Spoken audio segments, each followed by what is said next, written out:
والعاقبة للمتقين ولا عدوان إلا على الظالمين والصلاة والسلام على أشرف الأنبياء والمرسلين نبينا محمد وعلى آله وصحبه أجمعين وبعد فقال الله تبارك وتعالى وابتغ فيما آتاك الله الدار الآخرة ولا تنس نصيبك من الدنيا وأحسن كما أحسن الله إليك ولا تبغ الفساد في الأرض وقال عليه الصلاة والسلام كن في الدنيا كأنك غريب أو عابر سبيل إذا أصبحت فلا تنتظر المساء وإذا أمسيت فلا تنتظر الصباح۔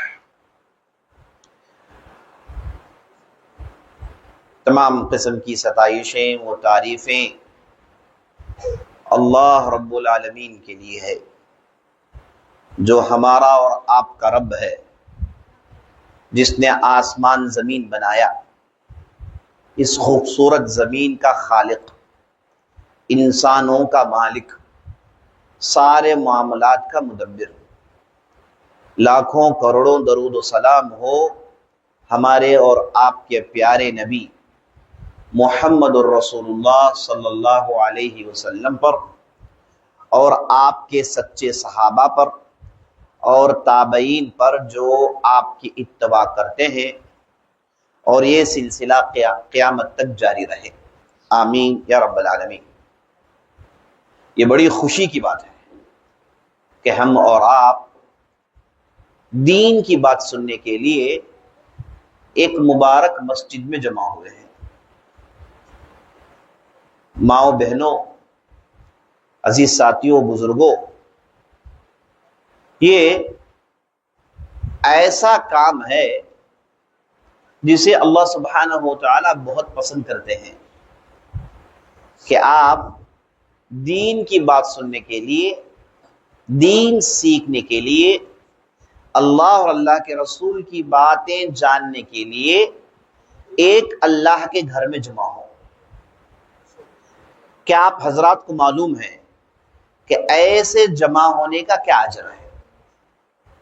میں نبی صلی اللہ علیہ وسلم کی ایک حدیث آپ کو سناتا ہوں۔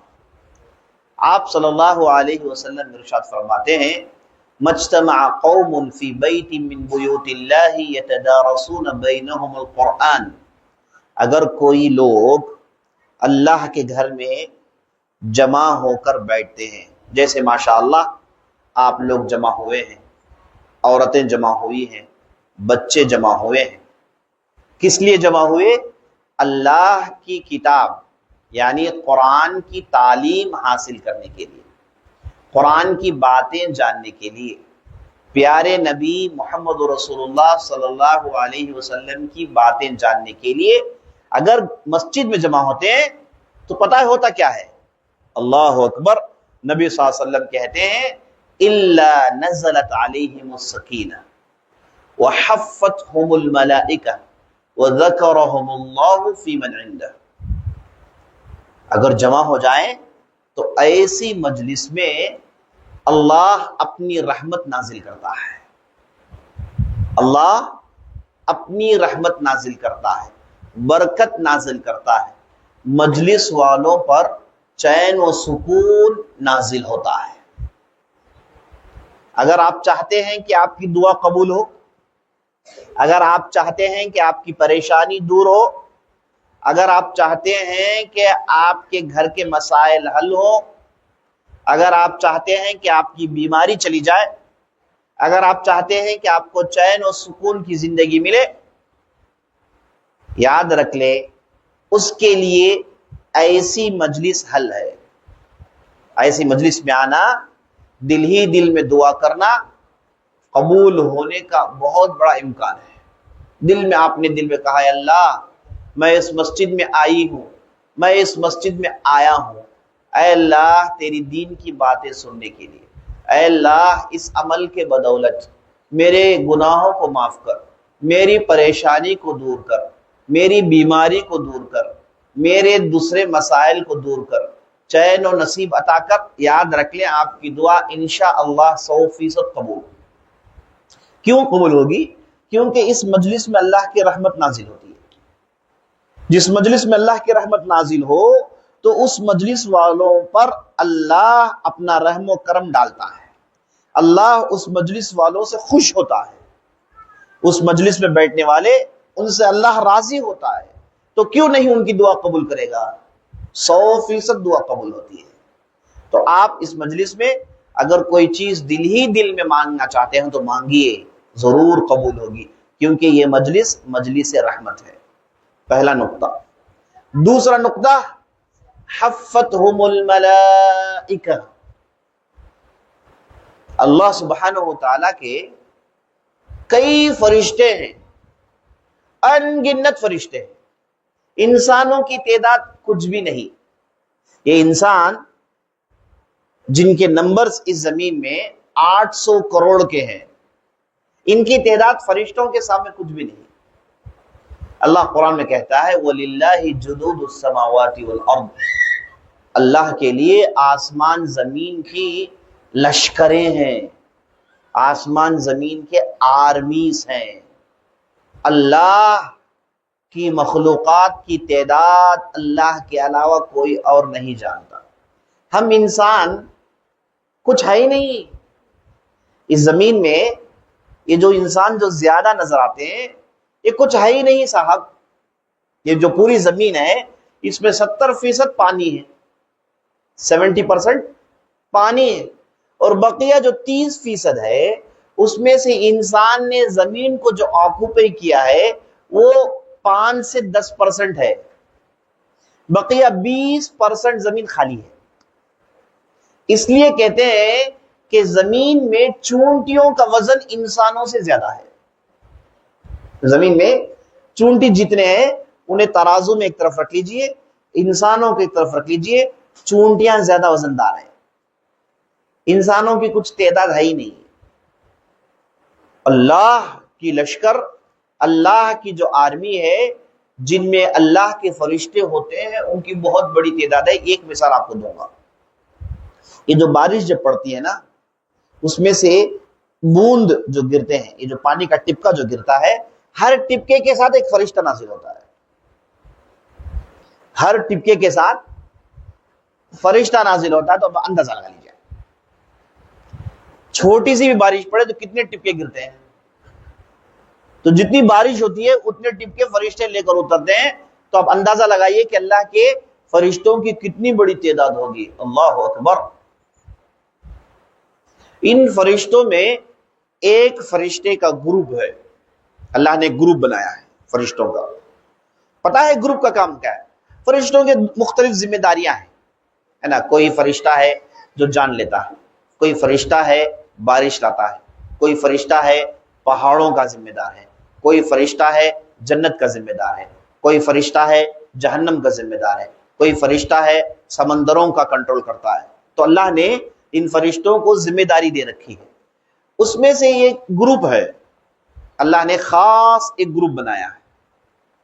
ایک گروپ زمین میں پھرتے رہتا ہے، فرشتوں کی گروپ زمین میں پھرتے رہتی ہے۔ پتہ ہے کیا تلاش کرتی ہے؟ وہ ایسی دینی مجلسوں کی تلاش میں ہوتے ہیں جہاں لوگ مل بیٹھتے ہیں، اللہ کو یاد کرتے ہیں، اللہ کی کتاب کا علم حاصل کرتے ہیں، تو فرشتے فوراً اترتے ہیں نیچے۔ جیسے ہی مجلس کو دیکھ لی سیدھے نیچے اترتے ہیں، اور اتر کر مجلس والوں کی عزت کرتے ہیں، مجلس والوں کا احترام کرتے ہیں۔ ماؤں بہنوں اور بزرگوں، یہ جو آپ مجلس میں بیٹھے ہیں، یاد رکھنا ایسی مجلس میں فرشتے آتے ہیں اور مجلس والوں کو عزت دیتے ہیں۔ پتہ ہے کیسے عزت دیتے ہیں؟ وہ اپنے پروں کو نیچے کرتے ہیں، پروں سے مجلس کو ڈھانکتے ہیں۔ انہیں بہت پسند ہے، فرشتوں کو دین کی باتیں سننا بہت پسند ہے، اللہ کا کلام سننا انہیں بہت پسند ہے۔ تو جو بھی سننے آتے ہیں ان سب پر رحمت ہوتی ہے، ان سب کو فرشتے عزت دیتے ہیں۔ جس مجلس میں رحمت کے فرشتے نازل ہوں، یاد رکھ لیں وہ مجلس میں بیٹھنے والا 100% فائدہ اٹھاتا ہے، اور اس مجلس میں بیٹھنے والا اسے کچھ نقصان نہیں ہوتا ہے، اسے صرف فائدہ ہی فائدہ ہوتا ہے، دنیاوی فائدہ، آخرت کا فائدہ، سب فائدے ہوتے ہیں۔ سبحان اللہ، فرشتوں کے آنے کی وجہ سے۔ اور اس کے بعد دیکھیے تیسری بہت بڑی بات، وَذَكَرَهُمُ اللَّهُ فِي مَنْ عِنْدَهُ، اللہ سبحانہ وتعالی یہ جو مجلس میں آئے ہیں، عبد الرحمن، عبداللہ، ارشد، کریم، حسین، جو بھی مجلس میں آئے ہیں، بعض حضرات کے نام میں نہیں جانتا، ساجد بھائی، ناصر بھائی، جو بھی، یاد رکھ لے ان کے نام اللہ اپنی مجلس میں ذکر کرتا ہے۔ اللہ کی بھی ایک بڑی مجلس ہے جس میں بزرگ فرشتے بیٹھتے ہیں، اللہ کی مجلس ہے جس میں بزرگ فرشتے، بڑے بڑے فرشتے بیٹھتے ہیں۔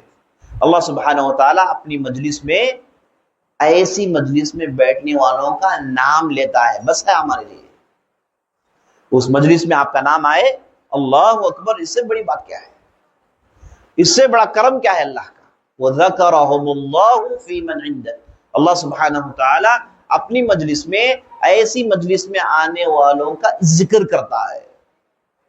تو عزیز ساتھیوں، ماؤں بہنوں، ہم سب خوش نصیب ہیں کہ اللہ کے اس گھر میں جمع ہوئے، اس مبارک گھر میں جمع ہوئے، مبارک باتیں سننے کے لیے، اور یہ کھل کھلاتے چکا چون چہروں کے ساتھ ماشاءاللہ ایک مبارک قریے میں، ماشاءاللہ تبارک اللہ، اس سے بہتر کیا بات ہو سکتی ہے؟ اس سے بہتر کیا بات ہو سکتی ہے؟ اللہ سے دعا کریے گا کہ اللہ سبحانہ وتعالی ہمارے اس بیٹھنے کو قبول فرمائے، ہماری باتوں کو قبول فرمائے، اور ان باتوں پر عمل کرنے کی توفیق بخشے۔ میں آپ کے سامنے اس لیے آیا ہوں تاکہ میں آپ کو دنیا میں کیسے رہیں اس تعلق سے چند باتیں آپ کے سامنے رکھوں، ہے نا؟ ہم اس دنیا میں رہتے ہیں، جیتے ہیں، کھاتے ہیں، پیتے ہیں اور مر بھی جاتے ہیں۔ کیا بس یہی دنیا ہے؟ اس کے لیے اللہ نے ہمیں بنایا کہ ہم آئیں، کھائیں، پیئیں، تکلیف جھیلیں، پریشانی جھیلیں، صبر کریں اور چلے جائیں، مٹی میں مٹی بن جائیں، بس اتنا ہی؟ ایسے تو جانور بھی ہوتے ہیں نا بھائی، کتا بھی پیدا ہوتا ہے، کھاتا پیتا ہے، مر جاتا ہے، بیل بھی پیدا ہوتا ہے، کھاتا پیتا مر جاتا ہے۔ کیا ہم انسان بھی ایسے ہی ہیں؟ ہرگز نہیں۔ ہم انسانوں کو اللہ نے عقل دی، سمجھ دی ہے، دماغ استعمال کرتے ہیں، ہے کہ نہیں؟ اس زمین پر راج کرتے ہیں۔ یہ جو زمین ہے اس میں کس کی حکومت چلتی ہے؟ ہاتھی کی، جو ہم سے بہت بڑا جانور ہے؟ نہیں۔ اونٹ کی؟ نہیں۔ مچھلیوں کی؟ ویل کی؟ نہیں۔ اس زمین میں حکومت چلتی ہے انسان کی، کیونکہ اللہ نے انسان کو عزت بخشی۔ اللہ نے قرآن میں ارشاد فرمایا، وَلَقَدْ كَرَّمْنَا بَنِي آدَمَ وَحَمَلْنَاهُمْ فِي الْبَرِّ وَالْبَحْرِ وَرَزَقْنَاهُمْ مِنَ الطَّيِّبَاتِ، ہم نے انسان کو عقل دے کر اسے عزت بخشی، اسے زمین میں چلایا، سمندروں میں چلایا، اور بڑے اچھے اچھے کھانے ہم نے اسے کھلائے۔ ہم نے انسان کو شرف بخشا، ہم نے انسان کو شرف بخشا، اللہ اکبر، عزت دی، احترام دیا۔ تو پھر انسان آئے زمین میں چلے جائے؟ نہیں بھائی، نہیں ماؤں بہنوں، نہیں دوستوں، نہیں۔ ہم زمین میں آئے، کھائے پیے چلے جائے؟ نہیں، اس کے لیے نہیں۔ تو پھر کس لیے آئے؟ کیوں زمین میں ایسے ہوتا ہے کہ بعض لوگ غریب ہوتے ہیں اور بعض لوگ بہت ہی مالدار ہوتے ہیں، بعض لوگ تکلیف سے زندگی گزارتے ہیں، بعض لوگوں کی زندگی آسان ہوتی ہے، بعض لوگ بغیر بیماری ہوتے ہیں، بعض لوگوں کو بیماری آ جاتی ہے، بعض لوگوں کو پیسوں کی تنگی ہوتی ہے، بعض لوگوں کو پیسوں کی تنگی نہیں۔ ہم جب دیکھتے ہیں تو ہم ایسے نظر آتا ہے کہ یہ بالکل بیلنس نہیں ہے نا، اتار چڑھاؤ نظر آتا ہے۔ نہیں، یہ بالکل بیلنسڈ ہے، اس میں بالکل ترازو جیسے ہے نا، دو ترازو کے پلیٹس کو برابر رکھ دیا گیا ہے، کیونکہ اللہ نے اس زمین کو ہمیشہ جینے کے لیے نہیں بنایا نا، اس زمین کو یہاں ہمیشہ آپ رہیے، اس کے لیے نہیں بنایا، بلکہ زمین کو اللہ نے بنایا آخرت میں جنت حاصل کرنے کے لیے۔ اللہ نے قرآن میں ارشاد فرمایا، اللہ نے قرآن میں وَلَقَدْ خَلَقْنَا الْمَوْتَ وَالْحَيَاةَ لِيَبْلُوَكُمْ أَيُّكُمْ أَحْسَنُ عَمَلًا، ہم نے زندگی اور موت بنائی تاکہ معلوم ہو کہ کیسے ہم اس زمین میں جئیں، ہے کہ نہیں؟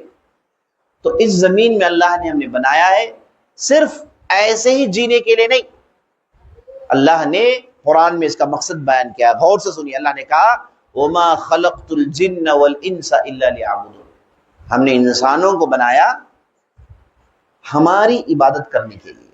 سبحان اللہ، ہم اور آپ اس دنیا میں آئے ہیں، پیدا ہوئے ہیں، جیتے ہیں ایک مدت، پھر واپس چلے جاتے ہیں۔ یہ جو زندگی ہم نے گزاری ہے نا، اللہ کہتا ہے یہ زندگی ہم نے بنائی تاکہ تم میری عبادت کرو۔ عبادت کا کیا مطلب؟ تم مجھے راضی کرو، تم جو کچھ بھی کہو گے، جو کچھ بھی کرو گے، ہمیں راضی کریں، اللہ کو خوش کریں، اس کے لیے ہم نے زمین بنایا ہے، اس کے لیے ہم نے تمہیں بنایا ہے، اللہ کہتا ہے۔ تو ہم یہ جو اللہ نے ہمیں بنایا ہے، ہم اللہ کو کیسے راضی کریں، اللہ کو کیسے خوش کریں؟ اب ہمیں کیسے معلوم ہوگا کہ ہم اللہ کو کیسے خوش کریں؟ کون بتائے گا؟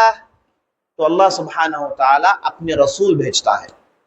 رسول آتے ہیں اور لوگوں سے کہتے ہیں کہ دیکھو بھائی، تم ایسے کرو گے تو اللہ خوش ہوتا ہے، تم فلاں عبادت کرو گے تو اللہ پسند کرتا ہے، تم ایسے ایسے کام کرو گے تو تمہارا رب تم سے خوش ہوگا، اور جب وہ خوش ہوگا تو تمہیں جنت دے گا اور تمہیں جہنم سے بچا لے گا۔ اگر تم اللہ کو خوش نہیں کرو گے تو نعوذ باللہ دنیا میں جو تکلیف آتی ہے اس سے کروڑہ لاکھوں درجے زیادہ مرنے کے بعد جہنم میں ہونے والی ہے، اللہ حفاظت فرمائے۔ اب ہم اس زمین میں ہماری مرضی سے جی نہیں سکتے، یہاں پر آپ کو وہی راستے پر چلنا ہے جس راستے کو اللہ اور اللہ کے رسول نے بتایا ہے۔ ہم اپنی منمانی کریں گے، نعوذ باللہ سیدھے جہنم میں جائیں گے۔ اب ایسا بھی نہیں کہ میں میری مرضی سے جیوں گا، ہے نا، کوئی مجھے کچھ نہ بولے، میں جو چاہے کھاؤں گا، جو چاہے کروں گا۔ اگر کوئی آدمی بولے، یاد رکھ لیں یہ آدمی سیدھے جہنم میں جائے گا، نعوذ باللہ، کیونکہ اللہ نے کہا کہ بھائی میں نے تمہیں بنایا کس کے لیے؟ میری عبادت کے لیے۔ ہمیں کسے بنایا؟ کیا ہم نے اپنے آپ کو بنا لیا؟ نہیں، ہم تھے کیا؟ ہم تو پانی کا ایک بوند تھے، چھوٹا کیڑا جو انسان کو دکھتا بھی نہیں۔ اس کیڑے کو اللہ نے ماں کے پیٹ میں بٹھایا، اس کیڑے سے اللہ نے ہڈیوں کو نکالا، اس کیڑے سے اللہ نے گوشت کو نکالا، اس کیڑے سے اللہ نے خون کو نکالا، اور ماں کے پیٹ میں اسے ایک گوشت کا ٹکڑا بنایا، اس کے بعد اس گوشت کے ٹکڑے کو خون کا ٹکڑا بنایا، اس کے بعد اس میں سے ہاتھ نکالے، پیر نکالے، آنکھ نکالے، منہ نکالا، سر نکالا، پیٹ نکالا، سب نکالا، 120 دن میں انسان بنایا۔ کیا یہ انسان ہم نے خود بنا لیا؟ کس نے بنایا بھائی اتنا بڑا کرشمہ؟ ہم جو پیدا ہوئے، اگر کوئی یہ کہتا ہے کہ بھائی میں میری منمانی سے جیوں گا، جو چاہے کھاؤں گا، جو چاہے پیوں گا، کوئی مجھے کچھ نہ بولے، تو اس آدمی کو چاہیے کہ تھوڑی دیر کے لیے سوچ لیں کہ یہ کیسے آیا زمین میں، یہ کیسے پیدا ہوا، یہ تھا ہی کچھ بھی نہیں نا۔ وَلَمْ يَكُنْ شَيْئًا مَذْكُورًا، یہ بولنے والے کے تعلق سے اللہ کہتا ہے کہ یہ آدمی تھا ہی نہیں، ہم نے اسے زمین میں لایا۔ اگر کسی کی عمر 30 سال ہے تو 30 سال پہلے تھے کیا؟ وہ تھے ہی نہیں۔ تو اللہ نے جو چھوٹا سا کیڑا تھا اس سے تمہیں نکالا ہے، پورے انسان کو نکالا ہے۔ تو کس لیے ایسے کیا؟ ہر جگہ حفاظت کی، ماں کے پیٹ میں 9 مہینے حفاظت کی۔ پتا ہے کیسے حفاظت ہوتی ہے؟ اللہ اکبر، ماں کے جسم سے ایک کنیکشن نکال کے اللہ سبحانہ و تعالیٰ اس بچے کے پیٹ میں کنیکشن دے دیتا ہے۔ ماں جو کھاتی ہے وہ کھانا اللہ سبحانہ و تعالیٰ بچے کے پیٹ میں پہنچاتا ہے۔ عجیب و غریب حفاظت، انسان کھا بھی نہیں سکتا، پیٹ کے ذریعے سے اس کی غذا کا انتظام ہوتا ہے، اس کے جسم میں خون چڑھایا جاتا ہے۔ اللہ اکبر، اللہ اکبر۔ یہ کون کرتا ہے؟ یاد رکھ لیں، ساری دنیا کے سائنسدان آج تک اتنی محنت کر کے وہ ماں کے پیٹ جیسا کوئی مشین نہیں بنا پائے. سبحان اللہ، اتنی ترقی، آسمان کہاں کہاں پہنچ گئے، ان سے یہ بنانا ممکن نہیں. بھئی یہ تو دور کی بات ہے، ایک پودا نکالے. زمین میں آپ لوگ ماشاءاللہ قریے میں دھان نکالتے ہیں، ہے کہ نہیں؟ بیجیں ڈالتے ہیں، اس سے پودے نکل آتے ہیں. کرشمہ ہے عقل مند کے لیے، دیکھنے والے کے لیے چٹیل زمین تھی، اس میں سے ہرا پودا کیسا بھیا گیا؟ کس نے نکالا اسے؟ سبحان اللہ. تو جو یہ کہتا ہے کہ میں میری مرضی سے جیوں گا، کوئی پابندی نہیں ہے. کوئی مجھے نہ کہیں کہ بھائی نماز پڑھے، کوئی مجھے نہ کہیں کہ بھائی سود مت کھاؤ، کوئی مجھے نہ کہیں کہ بھائی یہ کام مت کرو، میں جو چاہے کروں گا. تو اسے ہم پوچھتے ہیں کہ بھائی جو چاہے کروں گا تو تم خود اپنی حفاظت کر لو. ماں کے پیٹ سے اپنی حفاظت کر کے باہر آئے ہو؟ نہیں، اللہ نے آپ کو نکالا ہے، اور 9 مہینے اللہ سبحانہ و تعالیٰ ماں کے پیٹ میں پالتا ہے. اس کے بعد وہ صاحب باہر آتے ہیں. جب باہر آتے ہیں موت کے منہ کے قریب جا کر باہر آتے ہیں. اور جب باہر آتا ہے انسان، اسے چلنے کے لیے 1.5 سال 2 سال لگ جاتے ہیں. اسے عقل آتی ہے کب؟ 7 سال کے بعد. 7 سال تک بچہ ہوتا ہے، کچھ بھی سمجھ میں نہیں آتا اسے. کس نے حفاظت کی؟ باہر نکلا ہے نا، کس نے حفاظت کی؟ کس نے کھلایا؟ کس نے پلایا؟ انسان کو سوچنا چاہیے کہ یہ سب کچھ میرے رب اللہ نے کیا، کسی انسان نے نہیں کیا. وہ ماں خود نہیں جانتی کہ اس کی حفاظت کیسی کریں. اللہ اکبر، یہ سب کچھ اللہ کے نعمت ہے. تو وہ اللہ کہتا ہے کہ بھائی ہم نے آپ کو بنایا زمین میں عبادت کرنے کے لیے. آپ زمین میں ہیں، ہے نا، آپ کو میں جو راستہ بتایا ہوں اس راستے میں چلنا ہے.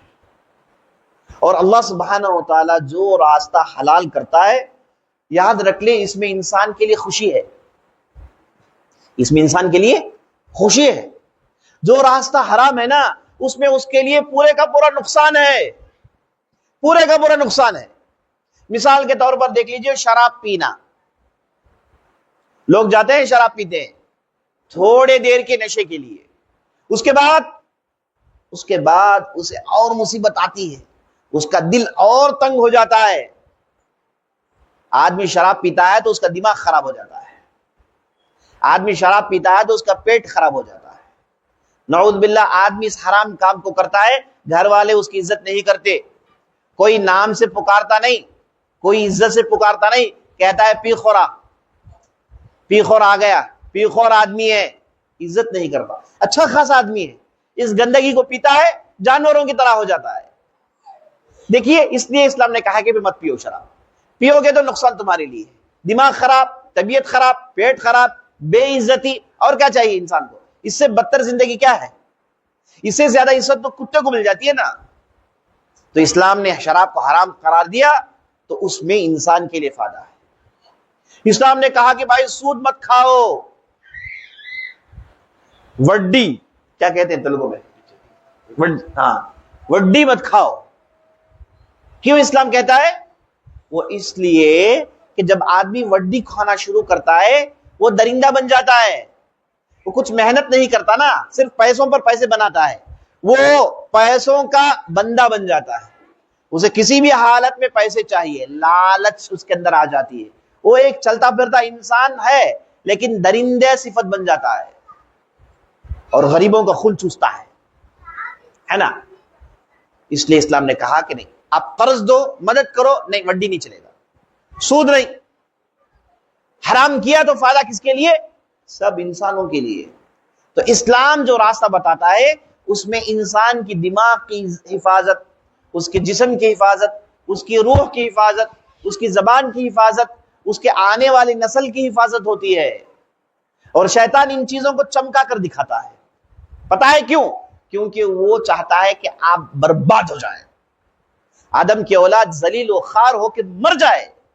کیونکہ وہی تو چیلنج کر کے آیا تھا نا کہ زمین میں جاؤں گا تو آدم کی اولاد کو برباد کر دوں گا. تو وہ پوری کوشش کرتا ہے کہ انسان برباد ہو جائے. جب ایک انسان برباد ہوتا ہے تو وہ فخر محسوس کرتا ہے، وہ جیت محسوس کرتا ہے، وہ یہ محسوس کرتا ہے کہ دیکھو میں نے جو چیلنج کیا تھا وہ چیلنج کو میں نے پورا کر دکھایا. تو شیطان ان حرام چیزوں کو چمکا کر دکھاتا ہے، ورنہ ان حرام چیزوں میں کوئی فائدہ نہیں۔ تو اسلام کہتا ہے کہ آپ اپنی مرضی سے نہیں، میری عبادت، اللہ کی عبادت کے لیے تمہیں بنایا گیا ہے۔ تو دوستو، ماؤ بہنوں، ہم اور آپ کو اللہ کی عبادت میں زندگی گزارنی ہے۔ اور عبادت کیا ہے؟ عبادت کیا ہے؟ سمپل سی بات، ہاں مسجد میں جا کے نماز پڑھنا عبادت ہے، زکوٰۃ دینا عبادت ہے، حج کرنا عبادت ہے، لوگوں کی مدد کرنا عبادت ہے۔ اس کے علاوہ آپ کے 24 گھنٹے عبادت بنا سکتے ہیں۔ پتہ ہے کیسے؟ آپ صرف وہ بولیے، وہ کریے جس سے اللہ خوش ہو جاتا ہے، تو آپ کی 24 گھنٹے کی زندگی ایک آپ کا پورا دن عبادت میں کنورٹ ہو جاتا ہے۔ بیٹھ جائیے، اطمینان سے بیٹھ جائیے گا انشاءاللہ۔ تو میں یہ عرض کر رہا تھا، یہ بتا رہا تھا کہ ہم اور آپ کو اللہ نے بنایا اللہ کی عبادت کے لیے۔ یہ ایک بہت بڑا مالدار تھا، قرآن میں وہ قصہ موجود ہے، میں چاہوں گا آپ کے سامنے وہ قصہ رکھوں۔ کیا قصہ ہے؟ یہ قصہ ہے ایک آدمی جس کا نام تھا قارون۔ نام کیا تھا؟ قارون۔ یہ موسیٰ علیہ السلام کا رشتہ دار تھا۔ اللہ نے اسے اتنی دولت دی، اتنی دولت دی کہ اس کے خزانے کی چابیاں، اس کے خزانے کی کنجیاں، چابیاں لوگ اونٹوں میں رکھ کر لے جاتے تھے۔ اتنا بڑا مالدار، اور جب بھی زمین میں چلتا اکڑ کر چلتا۔ ایک مرتبہ جب یہ زمین میں اپنے لوگوں کے ساتھ ٹھاٹ باٹ کے ساتھ چل رہا تھا تو بعض نیک لوگوں نے نصیحت کی، قرآن نے اس نصیحت کو نقل کیا، قرآن میں موجود ہے۔ کیا نصیحت کیا لوگوں نے کہا، ابتغ فیما آتاک اللہ الدار الآخرہ، زمین میں جینے کا طریقہ سنیے۔ اللہ نے آپ کو دولت دی، اس سے آپ آخرت سنواریے۔ زمین میں ہیں آپ، لیکن آپ تیاری کہاں کی کریں گے؟ آخرت کی کریں گے، کیونکہ آخرت کی تیاری اسی زمین میں ممکن ہے، آخرت میں جا کے نہیں کر سکتے آپ۔ مرنے کے بعد آخرت کی تیاری ممکن نہیں۔ آپ کو آخرت کی تیاری کرنے ہیں، مرنا تو یقینی ہے۔ آدمی چاہے 500 سال بھی جی لے، 1000 سال بھی جی لے، مرنا یقینی ہے۔ کوئی آدمی بچتا نہیں۔ کل من علیہا فان ویبقى وجہ ربک ذی الجلال والاکرام، جتنی بھی مخلوقات ہیں سب کو مرنا ہے۔ کل نفس ذائقۃ الموت، ہر نفس کو موت کا مزہ چکھنا ہے۔ موت ہے، کیوں ہے بھائی موت؟ کیوں انسان ہمیشہ جیتا نہیں زمین میں؟ کیوں یہاں پر اسے روکا گیا؟ تاکہ اسے معلوم ہو کہ موت دینے والا اللہ ہے، موت دینے والا اللہ ہے۔ آپ کی صحت اور آپ کے موت کا کوئی تعلق نہیں۔ ضروری نہیں کہ ایک انسان بیمار ہو کے مرے، ہے نا؟ اچھا خاصا نوجوان مر جاتا ہے، اور بوڑھا آدمی جسے ہزاروں بیماریاں ہیں 90 سال تک جیتا ہے۔ تو موت اور صحت کا کوئی تعلق نہیں، صحت اور آرام کی زندگی کا تعلق ہے۔ آپ صحت مند رہیں گے تو آرام کی زندگی جئیں گے، یہ ہے۔ لیکن صحت اور موت کا کوئی تعلق نہیں۔ لیکن ہمارے دماغوں میں کیا پڑا ہوا ہے؟ ہم سوچتے ہیں کہ میں بوڑھا اور ہوں گا اور میں تکلیف پڑوں گا پھر مروں گا۔ نہیں بھائی، موت کبھی بھی آ سکتی ہے، اور موت اللہ نے اس لیے رکھا تاکہ آپ کو معلوم ہو کہ آپ کو کنٹرول کیا جا رہا ہے۔ آپ زمین میں اپنی مرضی سے جی نہیں سکتے، آپ کو روکا گیا، آپ کو اٹھا لیا جائے گا، اچانک سے اٹھا لیا جائے گا، اچانک سے آپ کی زندگی ختم ہو جائے گی۔ انتظار مت کریے کہ میں 50 سال تک جیوں گا، انتظار مت کریے کہ میں 60 سال تک جیوں گا۔ آپ کی زندگی کبھی بھی ختم ہو سکتی ہے۔ آپ اس مجلس میں بیٹھے ہیں، میں بول رہا ہوں، پتہ نہیں کہ اگلا لمحہ زندہ ہوں گا نہیں ہوں گا۔ کبھی بھی انسانوں کو موت آ سکتی ہے۔ یہ موت کیا چیز ہے عزیز ساتھیوں؟ یہ ایک بہت بڑی یاد دہانی ہے کہ آپ کو اللہ کنٹرول کر رہا ہے۔ موت آنی ہے، اس کا کوئی انکار نہیں کر سکتا۔ تو موت کے بعد ہوتا کیا ہے؟ موت کے بعد آپ کو اللہ کے سامنے کھڑا ہونا ہے۔ آپ نے زندگی میں جو کچھ بھی کیا اس کا حساب کتاب دینا ہے کہ نہیں دینا ہے۔ تو یہ موت آتی ہے، اس کے بعد انسان آخرت میں چلا جاتا ہے، برزخ، پھر آخرت میں چلا جاتا ہے۔ اس کے بعد وہ آخرت نہیں سنوار سکتا، اپنی آخرت نہیں بنا سکتا۔ دیکھیں نبی صلی اللہ علیہ وسلم نے کتنی پیاری حدیث سنائی۔ آپ صلی اللہ علیہ وسلم کہتے ہیں اذا مات ابن آدم، جب آدم کہ اولاد مرتی ہے، آدم کا کوئی بیٹا مرتا ہے تو اس کے ساتھ 3 چیزیں قبرستان جاتی ہیں. بالکل آسان جملے میں آپ سمجھ لیں. وہ جو مرتا ہے اسے جنازہ لے کر 3 لوگ قبرستان جاتے ہیں. کون کون جاتے ہیں؟ اس کے رشتہ دار، اس کا مال میں کون داخل ہے؟ اس کے بچے، اس کی دولت داخل ہے، اور تیسری چیز اس کا عمل، نیک عمل. اسے جو زندگی ملی ہے اس میں اس نے کیا کمایا، کیا نیکی جمع کی. یہ 3 چیزیں نبی صلی اللہ علیہ وسلم کہتے ہیں کہ قبرستان جاتی ہے. اب لوگ اس میت کو اٹھاتے ہیں. سبحان اللہ، کتنی تعجب کی بات دیکھیے کہ نام صاحب کا ہوتا ہے عبداللہ عبد الرحمن، مرنے کے بعد لوگ اسے کہتے ہیں میت. بولتے ہی نہیں بولتے. میت کب اٹھائیں گے بھائی؟ میت کو نلا دیا گیا، میت کو کفنا دیا گیا ہے نا، میت کو کب دفن کر رہے ہیں، میت پر نماز کب پڑھ رہے ہیں؟ بھائی ان کا نام عبداللہ ہے، ان کا نام عبد الرحمن ہے، ان کا نام احمد ہے. کوئی نام سے نہیں پوچھتا. یہ نہیں پوچھتا کہ بھائی عبد الرحمن کو کب نلایا جائے گا، عبد الرحمن کو کب دفنایا جائے گا. نہیں بھائی، مرنے کے بعد آپ کا نام بھی ختم ہو جاتا ہے. افسوس، انسان مرنے کے بعد اس کے جسم کے کپڑے کو بھی پھاڑ کر نکالا جاتا ہے. آپ کپڑا صبح پہنتے ہیں ماشاءاللہ اینک میں ڈھاٹ باٹ کے ساتھ کپڑے پہنتے ہیں، خوشبو لگاتے ہیں، دیکھتے ہیں اینک میں کہ میں کتنا خوبصورت ہوں. آپ کو کیا معلوم کہ یہ کپڑے جو آپ نے پہنے ہیں آپ ہی اتارنے والے ہیں، یا پھر کوئی دوسرا آپ کے جسم سے کپڑے پھاڑ کے اتارنے والا ہے.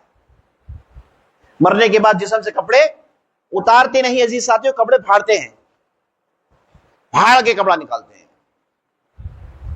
نام بھی چلا گیا، کپڑے بھی چلے گئے، صرف جسم ہے. اسے سفید کپڑے میں لپٹ کے رکھتے کہاں ہیں؟ گھر میں اے سی روم میں. بیوی کیا یہ کہتی ہے کہ یہ میرا شوہر ہے، میرا لخت جگر ہے، میرا پیار ہے، میں کیسے اسے مٹی میں دفن کروں، میں میرے ساتھ کمرے میں رکھتی ہوں؟ کوئی بیوی نہیں کہتی، کوئی شوہر ہی نہیں کہتا کہ میری چہیتی بیوی ہے، اسے کیسے میں مٹی کے حوالے کروں، چلو میں میرے ساتھ ہی رکھتا ہوں. کوئی نہیں کہتا. اگر رکھے گا تو ہوگا کیا؟ بدبو آ جائے گی، بیماری پھیلے گی. مٹی میں ملانا ضروری ہے. اچھا، اس مٹی میں کرتے کیا ہے؟ مٹی میں ایسی فکس کرتے ہیں کہ آدمی، یا پھر بستر ڈالتے ہیں. ایسا کچھ بھی نہیں کرتے، سیدھے سیدھے مٹی میں رکھ دیتے ہیں، اور اس کے اوپر کیا کرتے ہیں؟ اوپر سے مٹی ڈالتے ہیں. تصور کریں اگر کوئی آدمی زندگی میں اسے ایسا کرے تو ہوگا کیا؟ مٹی میں مل گیا انسان، ختم زندگی. نبی صلی اللہ علیہ وسلم کہتے ہیں قبرستان کو اس کے ساتھ اس کے رشتہ دار، اس کا مال اور اس کا عمل، 3 چیزیں جاتی ہیں. 2 چیزیں واپس آ جاتی ہیں، ایک چیز ادھر رہ جاتی ہے. 2 چیز جو واپس آ جاتی کیا ہے؟ اس کا رشتہ دار اور اس کا مال. سبحان اللہ. کوئی رشتہ دار آپ کے ساتھ نہیں سوئے گا. بھئی یہ میرے بہت ہی قریبی پھپھا ہیں، قریبی ماموں ہیں، بہت زیادہ میں نے ان سے محبت کی ہے، چلو میں ان کے ساتھ تھوڑی دیر سو جاتا ہوں. کوئی نہیں کرتا. آپ کے جسم میں جو کچھ بھی ہے سب نکال لیتے ہیں. آپ کے انگوٹھی، اگر آپ کے دانت سننے کے تو وہ نکال لیتے ہیں، دانت آپ کے چاندی کے تو وہ بھی اکھاڑ لیا گیا. آپ کو سیدھی سیدھی مٹی میں سلا دیا گیا. کوئی رشتہ دار ساتھ آپ کے سوتا نہیں عزیز ساتھی. اور اس کے بعد اس کی دولت کیا ہے جسے اس نے جمایا، محنت کر کے جمایا، سکے جمایا، نوٹ جمایا، اپنے بیورو میں جمایا، اپنے الماری میں رکھا، چھپا کے رکھا، لوگوں نے مانگا نہیں دیا، چھپایا، مر گیا. وہ جو پیسے اسے جمع کیے، کوئی اٹھاتا ہے پیسے اندر ڈال کے دفن کرتا ہے؟ اس نے جو پائی جمع کی ہے وہ سب اس کے بچے اٹھا لیتے ہیں. پیسے بھی چھنا لیے، کپڑے بھی چھنا لیے، سب بھی چھنا لیا، رشتہ دار بھی آگے اور قبر میں دفن کر دیا. اب قبر میں کون سی چیز آتی ہے ساتھ؟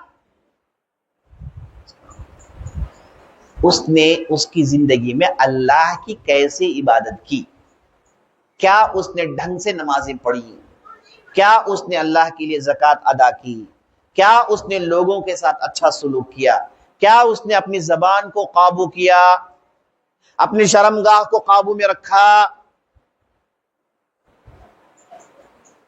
یہ جو عمل کیا ہے یہی اس کے کھاتے میں ہوتی ہے. یہ عمل لے کر وہ جاتا ہے قبر کے اندر. اب جب قبر کے اندر جاتا ہے تو وہاں پر ایک خوبصورت آدمی آتا ہے جس کا لباس سفید ہوتا ہے، منور چہرہ ہوتا ہے، خوبصورت چہرہ ہوتا ہے، ہنستے ہوئے آتا ہے. تو یہ جو میت جو پریشان تھا وہ کہے گا کہ تو کون آدمی ہے، تجھے دیکھ کر مجھے خوشی ہو رہی ہے. تو آدمی کہے گا کہ ڈر مت، اس کالی کھوٹری میں، اس کیڑوں مکوڑوں کی کھوٹری میں تیرے ساتھ رہنے والا ہوں. پتا ہے میں کون ہوں؟ میں تیرا عمل ہوں، میں تیرا عمل ہوں، اور میں تیرے ساتھ رہوں گا قیامت تک. اور جو اس نے اچھے عمل کیے اس عمل کے ساتھ بڑے چین و سکون سے ہوتا ہے، اور قبر کو جنت کے باغیچوں میں سے ایک باغیچہ بنا دیا جاتا ہے، اور وہاں پر ٹھنڈی ہوائیں آ رہی ہوتی ہیں قیامت تک. لیکن جس نے بد عمل کیے، نعوذ باللہ، جس نے شراب پی، سود کھایا، نعوذ باللہ، زنا کیا، غلط طریقے اختیار کیے، غلط رشتے رکھے، بدچلن زندگی گزاری، منمانی کی، آنکھوں کی حفاظت نہیں کی، اپنی شرمگاہ کی حفاظت نہیں کی، اپنے پیٹ کی حفاظت نہیں کی، حلال حرام نہیں دیکھا، جو بھی ملا جانوروں کی طرح پیٹ میں ڈال لیا، جانوروں کے مانند زندگی گزاری، تو جیسے ہی کالی کھوٹری میں رکھا جائے گا ایک بدبودار آدمی آئے گا، کالا کلوٹا آدمی آئے گا، جسے دیکھتے ہی اس کی نیند اڑ جائے گی. چیخے گا کہ کہے گا کہ تو کیا بلا ہے، تو کیا مصیبت ہے جو آ گیا ہے. تو کہے گا کہ میں تیرے ساتھ رہوں گا اور قیامت تک میں تجھے اذیت دوں گا، تو مجھے دیکھے گا چیخے گا، تو مجھے دیکھے گا چیخے گا. یہ سلسلہ کب تک چلے گا؟ جب تک قیامت قائم نہ ہو جائے. اور جہنم کے دروازوں میں سے ایک دروازہ کھول دیا جائے گا، گرم ہوا آ رہی ہوگی، اور قبر میں چیخے گا، چلائے گا. اور قبر کے اندر عذاب ہوتا ہے جسے ہر جانور سنتا ہے سوائے انسان کے. ہر جانور سنتا ہے. نبی صلی اللہ علیہ وسلم کہتے ہیں قبر کے اندر جو عذاب ہوتا ہے اسے ہر جانور سنتا ہے، لیکن انسان سن نہیں سکتا، اللہ نے چھپا دیا ہے. اگر انسان سن لے یہ غلطی نہیں کرے گا. قبروں میں سے جو آوازیں آتی ہیں اگر انسان ایک مرتبہ بھی سن لے اس کے بعد وہ غلطی کرے گا ہی نہیں، لیکن اللہ نے چھپا لیا کیونکہ آپ کے لیے وہ ٹیسٹ تو پورا کرنا ہے. تو انسان جاتا ہے اپنے اعمال کو لے کر، اس کے ساتھ کوئی آتے نہیں ساتھی. تو دنیا میں آپ کو اپنی زندگی سنوارنی ہے. تو یہ جو موت ہے، موت کے بعد کے مراحل ہیں، یہاں آپ اپنی دنیا سنوار نہیں سکتے. تو قارون کو وہ صاحب نے نصیحت کی، کہا وَابْتَغِ فِي مَا آتَاكَ اللَّهُ الدَّارَ الْآخِرَةَ، تمہارے پاس جو دولت ہے اس دولت کو رکھ کے اے آدمی آخرت بنا لے. مطلب یہ محتاجوں میں تقسیم کر، اچھے کاموں میں تقسیم کر. اس دولت کو تو جماتا ہے کچھ بھی فائدہ ہونے والا نہیں ہے. اس کے بعد وہ صاحب نے نصیحت کہا وَلَا تَنْسَ نَصِيبَكَ مِنَ الدُّنْيَا، ہاں دنیا میں تیرے لیے جو ضرورت ہے وہ تو کر سکتا ہے، اچھے کپڑے پہن سکتا ہے، خوشبو استعمال کر سکتا ہے، اچھے گھر میں رہ سکتا ہے، اچھا غذا کھا سکتا ہے، یہ تیرے لیے جائز ہے. اس کے لیے چند پیسے کافی ہیں. اتنی ساری دولت کیا کرنے والا ہے تو؟ وَلَا تَنْسَ نَصِيبَكَ مِنَ الدُّنْيَا وَلَا تَمْشِ فِي الْأَرْضِ مَرَحًا. دوسری جگہ اللہ نے کہا. اس کے بعد کہا وَلَا تَبْغِ الْفَسَادَ فِي الْأَرْضِ، زمین میں آدمی یہ پیسوں کا جو تو ٹھاٹ باٹ دکھا رہا ہے نا، اترا کر جو چلتا ہے نا، تیرے پیسے دیکھ کر جو غریب چیختے ہیں چلاتے ہیں، ان کے لیے تو جو فتنہ بنا ہوا ہے یہ فتنہ ایسا مت کر، کیونکہ وہ دولت لے کر چلتا تھا تاکہ لوگوں میں روب و دبدبہ بیٹھے. احسن کما احسن اللہ الیک، اللہ نے تیرے ساتھ اچھا سلوک کیا، تجھے دولت دی، خوبصورتی دی، تجھے سب کچھ دیا، تو بھی لوگوں کے ساتھ اچھا سلوک کر. 4 نصیحتیں اس نے کی، بڑے گرم نصیحتیں کی. لیکن قارون دولت کا نشہ اتنا چڑھا ہوا تھا، اتنا غرور تکبر تھا اس کے اندر، اتنا اترا کر چلتا تھا. اس نے کہا کہ یہ دولت انما اوتیتہ علی علم عندی، اس دولت کو میں نے اپنے عقل سے کمایا. تکبر کی، اللہ کو بھول گیا. قرآن کہتا ہے کہ اللہ سبحانہ وتعالی نے فخسفنا به وبداره الارض، ہم نے اسے اور اس کی دولت اور اس کے حویلی کو، اس کے قلعے کو زمین میں ان لوگوں کے سامنے دھسا دیا. لوگ دیکھتے رہے, سیدھے سیدھے پورے کا پورا اندر چلا گیا. اب جو کل بیٹھ کے بول رہے تھے کہ بھائی اس کے پاس اتنی دولت ہے, سبوں نے کہا کہ ایسے پیسوں کی ضرورت ہی نہیں جسے اللہ عذاب آئے اور پورے کا پورا اندر چلے جائے. تو عزیز ساتھیو, قرآن نے بہترین مثال دی, بتایا کہ آپ کے پاس اگر پیسے ہیں تو زمین میں آپ اللہ کی راہ میں لوگوں پر خرچ کریں. میں آپ کو ایک حدیث بتاتا ہوں نبی صلی اللہ علیہ وسلم کی. نبی صلی اللہ علیہ وسلم زندگی میں کرنا کیا ہے, زندگی آسان سمپل کیسے جینی ہے, ماشاءاللہ, آسانی سے جنت کیسے حاصل کرنا ہے, کیسے جہنم سے بچنا ہے, 3 باتیں آپ صلی اللہ علیہ وسلم بتائی. اسے ضرور یاد رکھیے گا. آپ صلی اللہ علیہ وسلم کہتے ہیں من اصبح فی دارہ, پہلی بات, اگر کوئی آدمی صبح اٹھتا ہے تو سر چھپانے کے لیے اسے چھت ہے. پہلی نعمت, سر چھپانے کے لیے اللہ نے چھت دی, خود کا ہو کسی اور کا ہو, لیکن سر چھپانے کے لیے, دھوپ سے بچنے کے لیے, بارش سے بچنے کے لیے کچھ نہ کچھ اللہ نے چھت دی ہے کہ نہیں. من اصبح فی سربہ معافن فی جسدہ, کیا بات دیکھیے, کیا پتے کی بات دیکھیے, پورے مسئلے کا حل, پورے پریشانیوں کا حل کیا ہے کہ گھر میں آپ اٹھے اور آپ کی جسم میں صحت ہے, آپ کو کوئی بیماری نہیں, کوئی مہلک بیماری نہیں, اللہ نے آپ کو صحت دی ہے, چل پھر سکتے ہیں, آپ کے ہاتھ پیر کام کر رہے ہیں. نبی صلی اللہ علیہ وسلم کہتے ہیں, دیکھیں ابھی کہیں گے, اگر کسی کے پاس یہ دوسری نعمت ہو, پہلی نعمت سر چھپانے کے لیے چھت, دوسری نعمت صحت, ہاتھ پیر کام کر رہے ہیں, آنکھ کام کر رہی ہے, زبان کام کر رہا ہے, دوسری نعمت وَعِنْدَهُ قُوتُ يَوْمِهِ, اس کے پاس اس دن کے کھانے کا سامان ہے. 3 نعمت. پہلی نعمت کیا, چھت, دوسری نعمت صحت, تیسری نعمت کھانا. یہ 3 چیزیں ہیں. تو پتہ ہے نبی صلی اللہ علیہ وسلم کہتے ہیں حیزت لہ الدنیا بحذافیرہا, دنیا کی پوری نعمتیں مل گئی, دنیا کی پوری نعمتیں مل گئی. مطلب یہ ان تینوں کے علاوہ جو ہے سب ایکسٹرا فٹنگ ہے. ایکسٹرا فٹنگ آدمی لگائے گا تو اور پریشان ہوگا. سمپل زندگی جینا ہے, یہ 3 نعمتیں تمہارے پاس ہیں. نبی صلی اللہ علیہ وسلم کہتے ہیں کہ بھائی اللہ نے تم پر پوری نعمت نچھاور کر دی, اور کیا چاہیے زمین میں.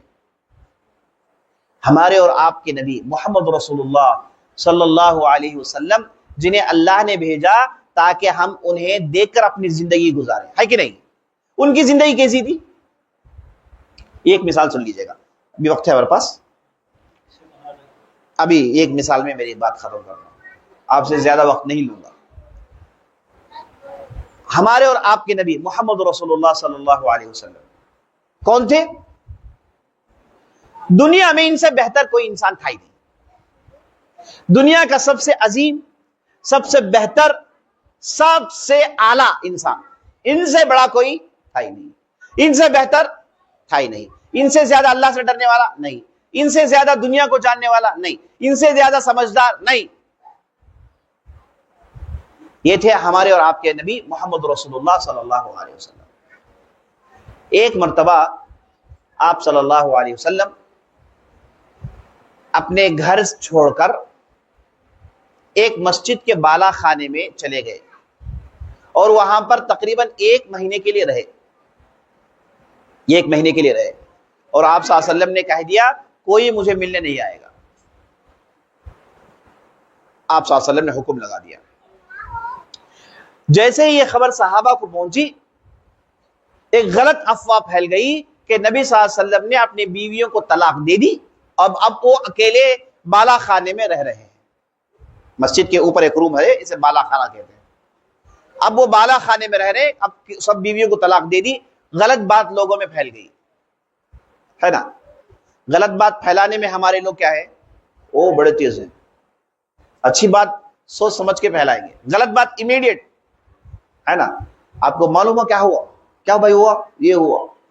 2 کو 4 بنایا, وہ پیش کر دیا.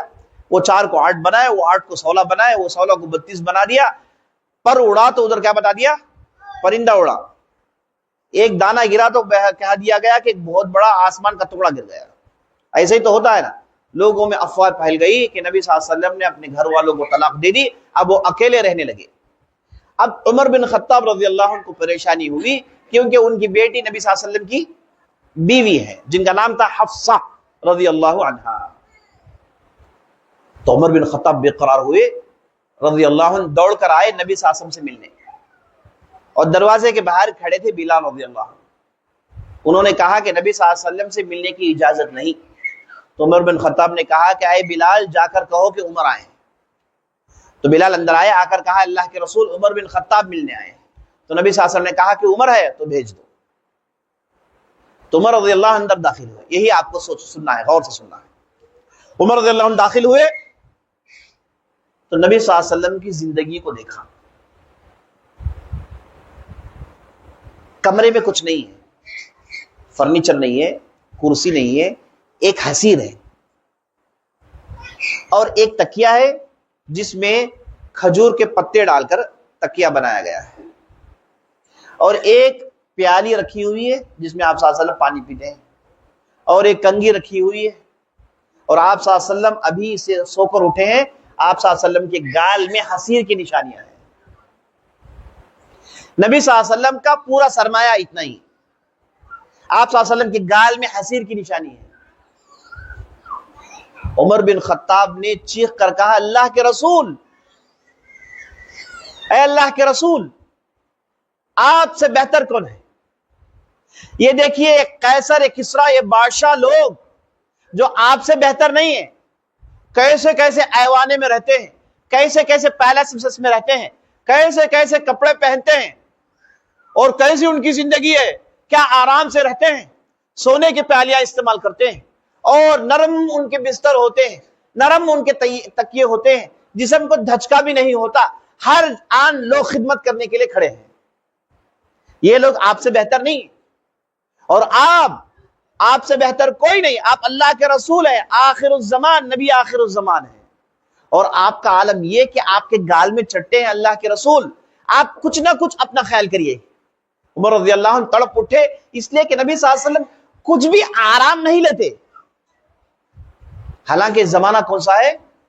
یہ زمانہ حدیبیہ کے بعد کا زمانہ ہے، مدینہ میں آ گئے ہیں، مکے کے وہ کٹھن 13 سال گزر گئے ہیں، مدینہ میں امن کا زمانہ آ گیا ہے، مسلمانوں کو عزت مل گئی ہے، بدر کی لڑائی، بڑی بڑی لڑائیاں ہو گئی ہے۔ اگر آپ صلی اللہ علیہ وسلم چاہیں اچھی سی اچھی زندگی گزار سکتے ہیں، مال غنیمت میں 5واں حصہ، دولت انبار ہے اگر چاہے، لیکن نبی صلی اللہ علیہ وسلم نے کبھی بھی اپنے لیے آرام کی زندگی قبول ہی نہیں، اپنے گھر میں ایک بھی سونے کا سکہ نہیں چھوڑا۔ ایک مرتبہ نماز پڑھی عصر کی، سلام پھیرا، چھلان لگا کے بھاگے۔ صحابہ تعجب کیے کہ بھئی چھلان لگا کیوں بھاگ رہے ہیں؟ تھوڑی دیر کے بعد آیا، آ کر بیٹھ گئے۔ پھر صحابہ نے پوچھا یا رسول اللہ، ہم نے آپ کو چھلان لگا کے اتنی تیزی سے جاتے ہوئے کبھی نہیں دیکھا۔ تو نبی صلی اللہ علیہ وسلم نے کہا کہ میرے گھر میں سونے کی کمبی رہ گئی، میں نہیں چاہتا کہ ایک رات وہ کمبی میرے گھر میں گزارے، میں نہیں چاہتا کہ وہ میرے گھر میں گزارے، یہ میری مرضی نہیں ہے۔ حالانکہ لڑائی میں 20% ان کے ہیں، لڑائی میں مال غنیمت میں کتنے؟ 20% ان کے ہیں، لیکن نبی صلی اللہ علیہ وسلم نے اتنی ساری دولت کو اپنایا نہیں، اس لیے عمر بن خطاب کو رونا گیا۔ اگر یہ مکے کا دور ہوتا، آپ صبر کر لیں تو بات سمجھ میں آئی، ہے نا؟ مدینے کا شروع کا زمانہ، صبر کیا، سمجھ میں آئی۔ اب تو رہ سکتے ہیں نا، اچھا اب تو رہ سکتے ہیں۔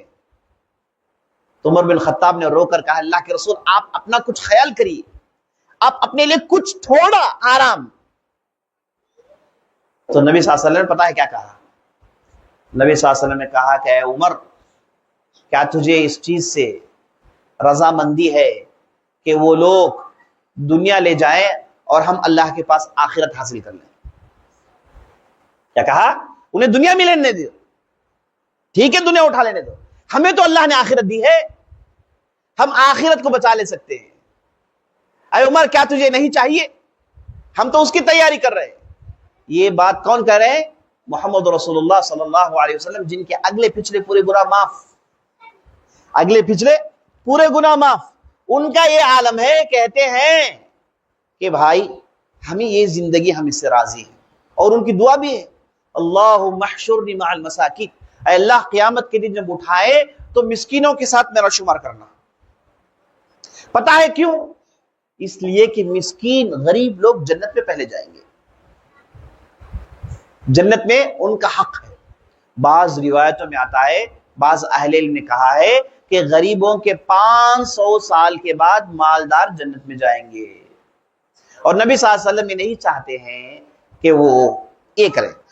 تو اس لیے اگر آپ صلی اللہ علیہ وسلم چاہے تو سب کچھ ہے، لیکن آپ صلی اللہ علیہ وسلم نے آخری زمانے تک یہی زندگی اختیار کی۔ مائی عائشہ کہتی ہے کہ مہینے گزر جاتے ہیں، ہمارے گھر میں ہمارا کھانا پانی اور کھجور کے علاوہ کچھ اور ہوتا نہیں۔ کئی مہینے گزر جاتے ہیں، چولہے میں لکڑیاں ہم نے نہیں جلائی۔ یہی عالم تھا محمد رسول اللہ صلی اللہ علیہ وسلم کا۔ آپ صلی اللہ علیہ وسلم جس کمرے میں رہتے تھے، پتہ ہے کتنا چھوٹا سا کمرہ ہے جس میں 2 لوگ بڑی مشکل سے ہو سکتے ہیں۔ آپ صلی اللہ علیہ وسلم کے نماز کے لیے کھڑے ہو جاتے، مائی عائشہ کے پیر بیچ میں آ جاتے، اور آپ صلی اللہ علیہ وسلم نماز پڑھتے، ان کے پیر ہٹا کے سجدہ کر دیتے۔ یہ آپ صلی اللہ علیہ وسلم کی زندگی، اتنا ہی کمرہ۔ بعض روایتوں میں آیا ہے کہ آپ صلی اللہ علیہ وسلم ہاتھ اٹھاتے تو چھت کو ہاتھ لگتا، اسی میں پوری زندگی گزار دی۔ اللہ اکبر۔ تو محمد رسول اللہ صلی اللہ علیہ وسلم نے اپنے ایک صحابی سے کہا، جن کا نام تھا عبداللہ بن عمر، اس روایت سے اپنی بات ختم کرتا ہوں، کہا یا عمر، اے عبداللہ بن عمر، کن فی الدنیا کأنک غریب، اے ابن عمر، زندگی جینے کا طریقہ یہ ہے کہ تم دنیا میں ایسے رہو گویا کہ تم یہاں سے گزرنے کے لیے مسافر بن کر آئے ہو، یہاں سے تمہیں گزرنا ہے۔ مسافر دوران سفر کہیں ایک جگہ رکتا ہے، اب وہاں رک کے وہیں گھر بنا لیتا ہے، وہیں رہ جاتا ہے تو نہیں نا، اسے تو آگے بڑھنا ہے، اسے تو ڈیسٹینیشن کو جانا ہے، اسے تو اپنی جگہ پہنچنا ہے۔ تو راستے میں تھوڑی دیر کے لیے رکا، اب اٹھ کر جانا ہے۔ تو نبی صلی اللہ علیہ وسلم کہتے ہیں یہ جو تھوڑی دیر کے لیے مسافر رکتا ہے، ویسے اس دنیا کو سمجھ لو، یہاں سے تمہیں جانا ہے۔ کیسے کیسے لوگ چلے گئے عزیز ساتھیوں، انبیاء چلے گئے، رسول چلے گئے، بادشاہ چلے گئے، زمین میں کیا کچھ نہیں کیا چلے گئے، بڑے بڑے لیڈرز چلے گئے، چھوٹے سے چھوٹے لوگ بھی چلے گئے، صاحب چلے گئے، کوئی رہتا نہیں ہے اس ٹھکانے میں۔ تو نبی صلی اللہ علیہ وسلم نے کہا کہ دنیا کو ایسے ہی سمجھو، دنیا کو سینے سے مت لگا لو، بلکہ ہتھیلیوں میں رکھو، ادھر ہی آئے ادھر سے نکل جائے، ادھر ہی آئے ادھر ہی سے نکل جائے، دل میں جگہ مت دو، دل میں جگہ مت دو۔ اگر دل میں جگہ دو گے تو اسی کے بن کر رہ جاؤ گے۔ اور یہ دنیا چمکتی بہت ہے، چمکتی بہت ہے۔ زُيِّنَ لِلنَّاسِ حُبُّ الشَّهَوَاتِ مِنَ النِّسَاءِ، دنیا کو اللہ نے چمکا کر رکھا ہے، لیکن اتنی بڑی دھوکے باز ہے، اتنی بڑی دھوکے باز ہے کہ انسان کی عاقبت کو برباد کر دیتی ہے۔ اسے عزت نہیں دینی ہے، ہاں اس کی ضرورت ہے، ہتھیلیوں تک، دل میں کبھی جگہ مت دیجیے۔ اور اس کے بعد نبی صلی اللہ علیہ وسلم نے ابن عمر سے کہا، یا ابن عمر، اذا امسیت فلا تنتظر الصباح واذا اصبحت فلا تنتظر المساء، اے ابن عمر، اگر صبح آ جائے تو یہ نہیں کہنا کہ شام آئے گی میں زندہ رہوں گا، فلاں فلاں کام کروں گا، ہرگز یہ مت سوچنا۔ اگر تو شام میں ہے، صبح کا انتظار مت کرنا، کبھی بھی تیری زندگی ختم ہو سکتی ہے۔ ہر لمحہ تیاری میں رہ جا، تجھے اس دنیا کو چھوڑنا ہے۔ تو میں اللہ تعالیٰ سے دعا کرتا ہوں کہ اللہ سبحانہ وتعالیٰ ہم نے جو بھی کہا ہے، جو بھی سنا ہے، اس کے متعلق عمل کرنے اور اس پر زندگی گزارنے کی توفیق بخشے۔ اللہ سبحانہ وتعالیٰ ہمارے مسائل کو آسان کرے۔ اللہ سبحانہ وتعالیٰ ہم میں سے جو بیمار ہیں ان کی بیماری کو دور کرے۔ اللہ سبحانہ وتعالیٰ ہم میں سے جو پریشان ہیں، قرض دار ہیں، دوسری پریشانیوں میں پڑے ہوئے ہیں، اے اللہ ہمیں ان پریشانیوں سے بچا لے۔ اے اللہ ہماری عورتوں کو پردہ عطا کر۔ اے اللہ ہماری عورتوں کو دین سکھا۔ اے اللہ ہمارے گھر میں دین لا۔ اے اللہ ہمارے بچوں کو دیندار بنا۔ اے اللہ ہمیں حرام چیزوں سے بچا لے۔ اے اللہ ہمیں شراب سے بچا لے۔ اے اللہ ہمیں سود سے بچا لے۔ اے اللہ ہمیں زنا سے بچا لے۔ اے اللہ ہمیں غلط سلط رشتوں سے بچا لے۔ اے اللہ پاک زندگی بسر کرنے کی توفیق بخش۔ اے اللہ ہمیں نیک بنا۔ اے اللہ موت دے تو اس حالت میں دے کہ ہمارے سینے میں ایمان کی کرنیں جھلک رہی ہوں۔ اے اللہ ہمیں عمل کرنے کی توفیق بخش۔ اے اللہ ہمیں جنت حاصل کروا۔ اے اللہ ہمیں جنت الفردوس عطا کر۔ اللہم صلی علی نبینا محمد وعلی آلہ وصحبہ اجمعین۔ والسلام علیکم ورحمۃ اللہ وبرکاتہ۔